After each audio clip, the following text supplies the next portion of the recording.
Bonjour, mon nom est Marc-André Mercier, enseignant à l'école secondaire de la Seigneurie. Bienvenue dans votre défi numéro 4. Donc, dans ce quatrième défi, ce que nous allons faire, ça va être le dessin d'une tasse à café, dans lequel on va faire l'apprentissage des fonctions de balayage. On va apprendre également comment dessiner des nouveaux plans, comment être capable de modifier un peu l'affichage pour faire des coupes dans la pièce lorsqu'on fait du dessin. Puis également, on va faire encore de la gravure. Cependant, on va regarder de quelle façon qu'on peut graver lorsqu'on veut graver sur une courbe et non sur une surface plane. Donc, on va commencer par créer, comme d'habitude, notre projet. Donc, j'ai cliqué sur projet, je vais aller sur créer, et sur suivant. Et dans le nom du projet, je vais marquer tasse à café. Et je vais aller enregistrer comme d'habitude à l'intérieur de mon Google Drive. Donc, je vais aller dans mon ordinateur, comme j'ai fait précédemment dans les autres formations. Donc là, vous autres, vous allez enregistrer à l'endroit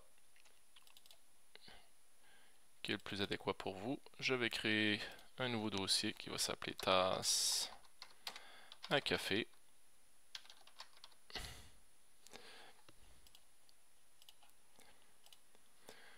Et je vais terminer. Donc, je vais commencer par créer ma pièce. Donc, je vais commencer par dessiner le cylindre de la tasse, le principal. Donc, je vais venir choisir le plan XZ cette fois-ci. Je vais dessiner un cercle en plein centre qui va avoir un diamètre de 80 mm. Pardon.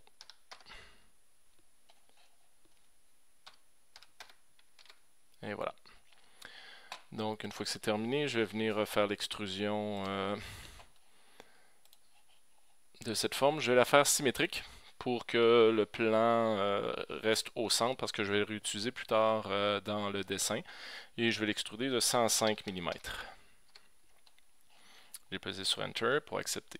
Par la suite, je vais aller sur la fonction coque. Donc, ça aussi, c'est intéressant, c'est une nouvelle fonction coque qui nous permet de trouver un objet puis de laisser sur l'ensemble des autres parois une épaisseur désirée. Donc, moi, je vais laisser 6 mm d'épais. Donc, si on regarde, ce que ça va donner, c'est que le fond et les pourtours du cylindre, sauf l'ouverture du dessus, vont avoir une épaisseur là, de 6 mm. On va accepter cette fonction-là. Une fois que c'est fait, on va se créer un nouveau plan de construction. On ne peut pas créer un plan ici là, directement. Il faut que ce soit une surface plan. Je ne peux pas faire une esquisse, pardon. Donc, pour créer le plan, ce que je vais faire, je vais venir faire apparaître un plan. Donc, le plan, peu importe, là, je vais prendre le YZ. Je vais faire un clic droit visibilité et je vais décaler. Donc, je vais venir dans fonction de construction sous l'onglet plan. Puis, je vais décaler le plan d'une certaine distance. Donc, à partir d'ici, je vais le décaler de 37,5 mm, ce qui me donne à l'intérieur de la paroi. Ou même, on va le mettre à 37 mm. Je vais cliquer sur OK. Et à ce moment-là, il y a un nouveau plan qui vient d'apparaître ici. Le plan YZ, je peux le rendre invisible pour avoir seulement ce plan de travail-là. Là, nous autres, on va dessiner une esquisse sur ce plan-là, mais on voit que le plan est à l'intérieur du plan de travail. Donc, ce qu'on peut faire, on peut venir dans l'onglet Afficher. Et ce qu'on peut faire, on peut venir faire des vues en coupe.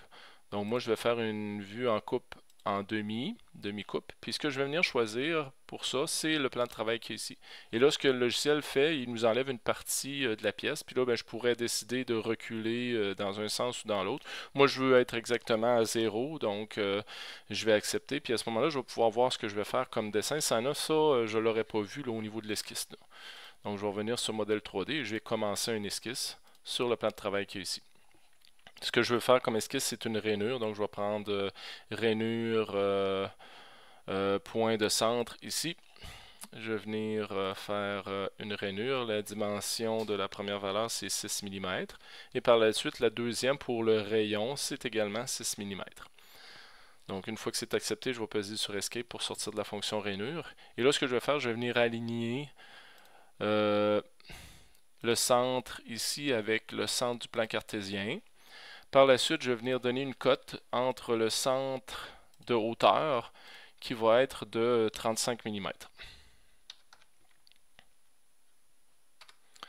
Donc ça, c'est la première esquisse pour être capable de faire l'anse de ma tasse, la poignée de la tasse. Je vais terminer cette esquisse-là. Puis par la suite, ce que je veux faire, c'est de faire une trajectoire pour faire un balayage. Donc ça va me prendre l'autre plan qui est perpendiculaire ici, là. Donc je vais venir ici. Donc c'est cela, le plan XY, je vais faire un clic droit, je vais le rendre visible parce que je vais débuter une esquisse à partir de ce plan-là. Donc ici. Je vais le faire pivoter pour avoir une meilleure position. Et là, sur ce plan-là, ce que je vais faire, je vais venir en premier projeter une géométrie comme point de départ, qui est le centre de la rainure que j'ai faite. Donc, il va y avoir un petit point qui va apparaître. C'est la seule chose que je veux projeter comme géométrie. Par la suite, je vais aller dans Spline. Donc, puis je vais faire une ligne. Dans un premier temps, je vais la tracer approximative. Donc, le premier point, là, je vais venir le placer sur le point d'ancrage. Je vais juste changer ma vue là, ici. Puis là, ben, je vais créer deux points dans le haut. Je vais venir un au centre ici, puis je vais en faire deux autres en bas, plus un autre qui va être ici. Et là, je vais faire OK. Là, ils sont approximatifs. On va venir donner des cotes à ces valeurs-là. Donc, le premier point de référence, lui, est ancré parce qu'on l'a fixé sur la projection de géométrie. Pour les autres, ben, on va venir placer des cotes. Donc, la première qui est ici, je vais dire ici, puis le point central de mon plan cartésien en hauteur. Si on vient voir, ils sont déjà...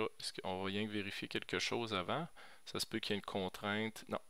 Donc, ce que je vais faire, je vais venir sur cote. Et là, je vais dire entre ici et le point central, en hauteur, ce que je veux, c'est 0 mm. Donc, les deux vont être alignés l'un sur l'autre. Par la suite, pour les deux points d'en haut, ce que je veux avoir, c'est entre ici et le point central, je vais avoir une hauteur de 45 mm. Pour l'autre point et le point central, je vais avoir la même dimension, donc 45.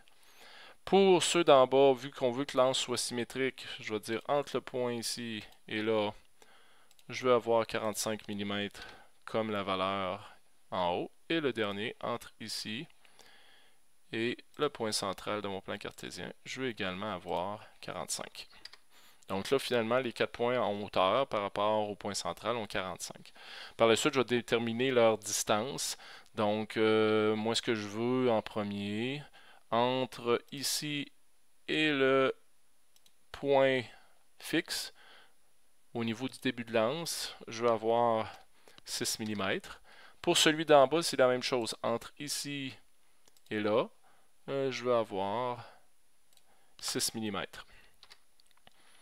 Et finalement, ce que je veux ici, entre ici et là, je veux avoir 30 mm. Puis là, ben, je pourrais, au lieu d'utiliser une cote, je pourrais utiliser une contrainte de verticalité, puis dire, ben, entre ça et ça, je veux que ça soit vertical. Puis entre ici et là, je veux également que ça soit vertical. J'aurais pu donner des cotes, mais la contrainte va faire que si je modifie celle-là, les autres vont être modifiés également. Donc ça, ce que je viens de tracer, c'est la trajectoire de mon anse. Donc, je vais terminer cette esquisse-là. Puis là, on voit que les deux esquisses sont disponibles. J'ai l'esquisse qui est la rainure. Puis ensuite de ça, j'ai la trajectoire que je vais vouloir suivre. Donc ça va me permettre d'utiliser ce qu'on appelle un balayage. Donc, pas loin de l'extrusion. Un balayage, c'est qu'on va prendre une forme puis on va lui faire suivre une trajectoire. Ça peut être un arrêt, une ligne, là, à partir du moment qu'on a tracé ou encore qui existe sur la forme. Donc, je vais venir sur balayage. Le contour, il a déjà choisi par défaut. Puis, il a même choisi parce qu'il a trouvé qu'au centre, il y avait quelque chose. Mais sans ça, je viens de cliquer sur trajectoire. Donc, on va s'assurer que c'est un ajout de matière. Et tout ce qu'on va faire, on va cliquer sur OK. Sans ça, il aurait fallu que je clique sur le contour pour venir choisir la forme générale et la trajectoire pour la ligne qu'on va suivre. Et là, je vais cliquer sur OK. Là, il n'apparaît pas. Pourquoi? Parce qu'on a une coupe présentement, là, une vue en coupe, puis, et de l'autre côté, là, ce qu'on vient de faire apparaître. Donc, ce qu'on va faire, on va retourner dans Afficher et on va terminer le développement en coupe. Et là, je vais avoir la forme de l'anse qui va apparaître. Et voilà. Une fois que mon anse est faite, ce que je vais faire, je vais éliminer là, le plan de construction qui est ici. Je n'ai pas besoin de continuer à le voir. Je vais m'assurer que l'anse ne dépasse pas de l'autre côté. C'est beau. Et là, je vais pouvoir venir faire faire des congés. Donc, on va venir faire les congés du rebord ici et dans le fond. Donc, toujours dans modèle 3D, je vais venir choisir ici le rebord là et ici. Je vais faire un congé de 3 mm. Ouais, je vais le faire de 2.5. Ça va me laisser un petit bord plat ici. Je vais cliquer sur OK. Puis dans le fond également, je vais en faire un ici. Un congé de 2 mm. Oups. 2 mm. Et voilà. Fait que mes congés sont faits à l'intérieur puis sur le pourtour de la tasse. Ce que je vais vouloir faire, c'est venir faire de l'écriture maintenant sur la tasse, sur la courbe qu'il y a ici. Donc, présentement, je ne peux pas venir faire d'esquisse sur une surface courbe, donc je vais encore devoir créer un plan. Mais cette fois-ci, ce que je vais choisir, la même chose que tout à l'heure, je vais décaler un plan à partir d'ici. Puis là, ce que je vais marquer D0 divisé par 2, D0 étant le 80, donc je vais me ramener là sur le rebord complètement là, de la tasse. Et là, c'est ce nouveau plan de construction 2 là qui va me servir, donc ça, je peux enlever la visibilité du XY. Et là, ben, je vais me servir de ça ici pour faire mon écriture. Donc, je vais aller sur texte, comme on l'a déjà fait préalablement. Je vais venir écrire mon texte. Pardon, c'est apostrophe st ma. Oups, on va le mettre sur l'autre ligne. Donc, c'est ma tasse. Je vais venir modifier le caractère. Ça, c'est à vous autres, là. Vous pourriez choisir n'importe quoi, là. Je vais le mettre en gras, je vais le mettre 10 comme grosseur. Je vais venir centrer horizontalement et verticalement. Et on va faire OK. Pour s'assurer que mon écriture sera toujours centrée, ben, on va faire un petit peu ce qu'on a déjà fait dans l'autre. Je vais définir une première variable ici. Je vais lui donner 105. Je vais prendre cette variable-là, je vais lui donner des 0. Puis même la variable de 105, là, ce que je pourrais faire, supprimer. Puis ce que je vais faire, je vais l'appeler D2, qui est la dimension d'extrusion. D1, pardon, qui vient à 105. À ce moment-là, si jamais la hauteur de la tâche change, ben ça aussi, ça va pouvoir changer, puis ça va toujours rester centré. Et là, ben, je vais venir créer une cote entre le centre, ici. Je vais dire ça divisé par 2. Et même chose en largeur. Ici, je vais dire ça ici, divisé par 2. Là, je me suis trompé, j'ai fait une mauvaise sélection ici. Donc, je vais peser sur Escape. Je vais double-cliquer ici. Puis là, ce que je vais faire, je vais venir ça divisé par 2. Et voilà. Donc là, c'est centré. Je vais terminer l'esquisse. Je vais me remettre en vue isométrique. Et là, ce que je vais faire, je vais finir faire la gravure. Et là, dans gravure, je vais choisir le contour. Hein. L'option contour est déjà sélectionnée. Donc, ça va. La deuxième, je vais choisir de graver dans la matière. Et ensuite de ça, je vais lui demander d'ajuster à la face. Puis là, d'ajuster à la face, il va me demander sur quelle face. Bien, je vais venir choisir la face extérieure de ma tasse. Et quand je vais faire OK, ce qu'il va faire, c'est qu'il va faire la gravure, mais en suivant cette face-là. Donc maintenant, mon plan de construction 2, j'ai plus besoin de l'utiliser. Je vais faire un clic droit de visibilité. Et là, je vais aller au fond de ma tasse pour s'amuser encore un peu. On va venir faire une gravure également dans le fond de la tasse. Donc partir une esquisse dans le fond de la tasse. On va faire un texte. Je vais marquer je suis vide.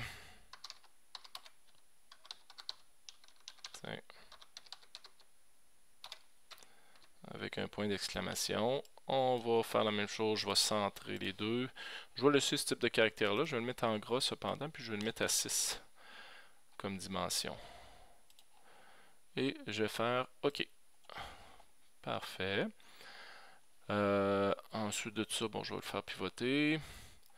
On va venir définir les dimensions pour que ça soit centré. Donc celle-là ici, on va l'appeler D0 comme dimension. L'autre également D0.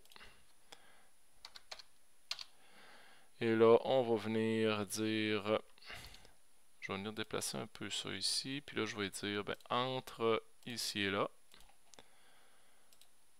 je veux ça divisé par 2.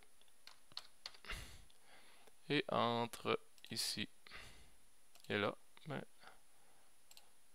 je veux cette variable-là divisée par 2. Et là, ça va être centré. Et pour faire la gravure, ben, même chose, je vais venir sur gravure. Cette fois-ci, je vais le faire vers l'extérieur plutôt que... Bon non, ça va, on va le faire... Oui, vers l'extérieur, parfait. On va venir choisir ce qu'on veut graver d'1 millimètre. Et on va dire OK. Vu que c'est une surface plate, j'ai pas besoin de lui demander d'ajuster. Donc je suis vide. On va enregistrer le tout. Donc enregistrer. OK. On va venir ici, puis on va appeler ça tasse à café. Enregistrer. Et là, ben, on va venir faire un dernier congé, là, ici, pour ajouter de la matière un petit peu. Là et là. Je vais ajouter un congé de 6 mm. Tiens, qu'est-ce que ça dit? 6, c'est peut-être beaucoup. On va le mettre à 5. 5 mm. À ce moment-là, parce que c'est sûr que c'est un point de faiblesse sur la tasse, puis à ce moment-là, ça va venir ajouter de la matière, puis ça va permettre, si jamais on l'imprimait ou on la faisait de façon réelle, ça permettrait d'avoir une structure plus solide à cet endroit-là. Et là, on va venir changer, comme on a l'habitude de faire, les couleurs. Je vais enregistrer juste avant. C'est pas grave le message d'erreur. Je vais venir choisir l'extrusion 1. Je vais venir choisir le balayage, lance. Le congé 1, pas le congé intérieur parce que je voudrais l'intérieur de ma tasse d'une autre couleur. Et le congé 3, tout l'extérieur finalement qui est visible, on va le mettre de couleur or, métal. Et voilà. Par la suite, on va aller à l'intérieur. Donc, l'intérieur, c'est la coque ainsi que le congé 2 qu'il y a dans le fond. Celui-là, on va le mettre blanc.